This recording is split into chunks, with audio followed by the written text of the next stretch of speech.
हे WhatsApp everyone, मेरा नाम है पुलकित चौहान और स्वागत है तुम्हारा एक और नए व्लॉग में। और मैं हूं यहाँ नॉर्दर्न आयरलैंड की कैपिटल सिटी बेलफास्ट में। मेरे पीछे तुम चर्च देख सकते हो, ये बहुत पुराना है, 1845 का, जब यहाँ ग्रेट फेमाइन आई थी, एक ऐसी बीमारी जिसने यहाँ की आलू की खेती तहस नहस कर दी थी। और आज टेम्परेचर है 4 डिग्री और तुम देख सकते हो बादल हो रहे हैं। कल रात यहाँ बहुत तेज़ बारिश हुई। सबसे पहले यहाँ पर सेल्ट्स रहते थे, मतलब सेल्टिक्स लोग। सेल्टिक्स लोग एक यूरोपियन की बहुत पुरानी एशियन ट्राइब है जिन्होंने यहाँ हमेशा से रूल करा है। फिर यहाँ इन्वेजन हुआ वाइकिंग्स का, जो यहाँ 8th सेंचुरी में आए थे। वाइकिंग्स ने यहाँ 8th सेंचुरी से 11th सेंचुरी तक रूल करा है, जो यहाँ Scandinavia country like Denmark, Sweden और नॉर्वे से यहाँ जहाज़ में भर के आए थे और आयरलैंड को टेक ओवर कर लिया था। उसके बाद आए यहाँ ब्रिटिशर्स, जो यहाँ 12th सेंचुरी में आए थे। और एक टाइम था जब ब्रिटिशर्स ने पूरी दुनिया को अपने अंडर लेने की कोशिश करी थी और 50% उन्होंने पूरी दुनिया कब्जा भी ली थी। एक टाइम भी ऐसा आया था जब ब्रिटिशर्स के अंडर आधी दुनिया थी और वो टाइम उनका प्राइम टाइम था।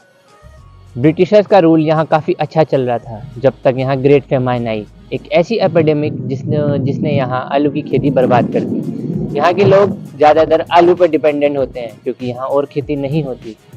लोग भुखमरी से मरने लगे और काफ़ी लोग देश छोड़ के जाने लगे। कुछ लोग यूएस चले गए, कुछ लोग कनाडा चले गए। अगर तुम देखते हो यूएस और कनाडा में जितने भी गोरे लोग हैं वो वहाँ के नेटिव्स नहीं हैं, वहाँ के नेटिव्स रेड इंडियंस हैं। ब्रिटिश गवर्नमेंट ने ग्रेट फेमाइन पे इतना ज़्यादा ध्यान नहीं दिया और रिजल्ट हुआ यहाँ के लोग भुखमरी से मरने लगे। जो भी यहाँ खेती होती आलू की बची हुई, वो यहाँ से आयरलैंड से ब्रिटिश भेज देते। तो यहाँ के आयरलैंड के लोगों को ये सब अच्छा नहीं लगा और उन्होंने रिवोक करा।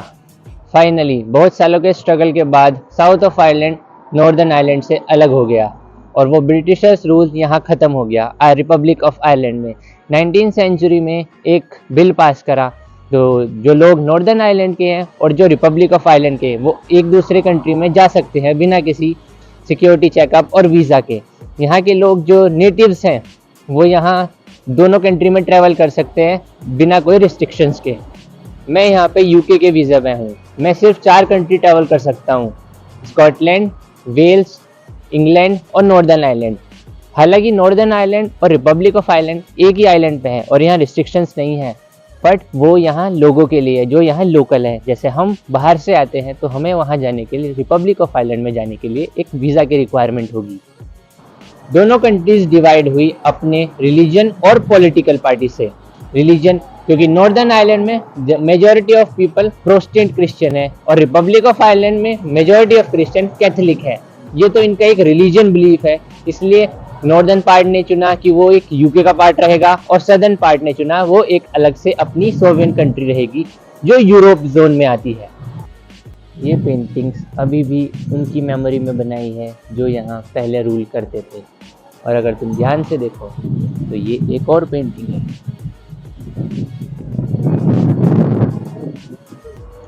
आज 21st सेंचुरी में दोनों कंट्रीज के बीच कोई रिस्ट्रिक्शंस नहीं है, एक दूसरे के बॉर्डर क्रॉस कर सकते हैं बिना किसी सिक्योरिटी चेकअप के।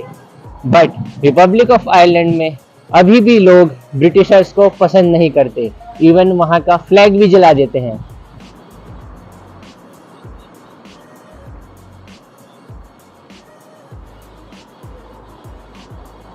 आज 10 मार्च है और यहाँ समर का टाइम 8 मार्च से स्टार्ट हो जाता है और ठीक 29th ऑफ मार्च को यहाँ क्लॉक शिफ्ट हो जाएगी, मतलब 1 घंटा आगे।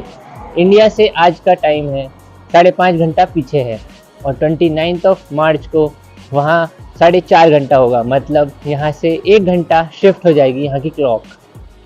ईयर में यहाँ 2 बार टाइम शिफ्ट करते हैं, 1-1 घंटा पीछे 1 घंटा आगे। 29 ऑफ मार्च को 1 घंटा पीछे शिफ्ट होगा और 25 ऑफ अक्टूबर को 1 घंटा आगे शिफ्ट होगा। और ये रहे यूके के कुछ फ्लैग। सबसे ऊपर है यूनाइटेड किंगडम, रेड और वाइट है इंग्लैंड, ब्लू और वाइट है स्कॉटलैंड और वो शायद वेल्स का है। नॉर्दर्न आयरलैंड का कोई ऑफिशियली फ्लैग नहीं है, तो वहाँ रिप्रेजेंट करते हैं यूके के फ्लैग को क्वीन एलिजाबेथ II और किंग चार्ल्स III।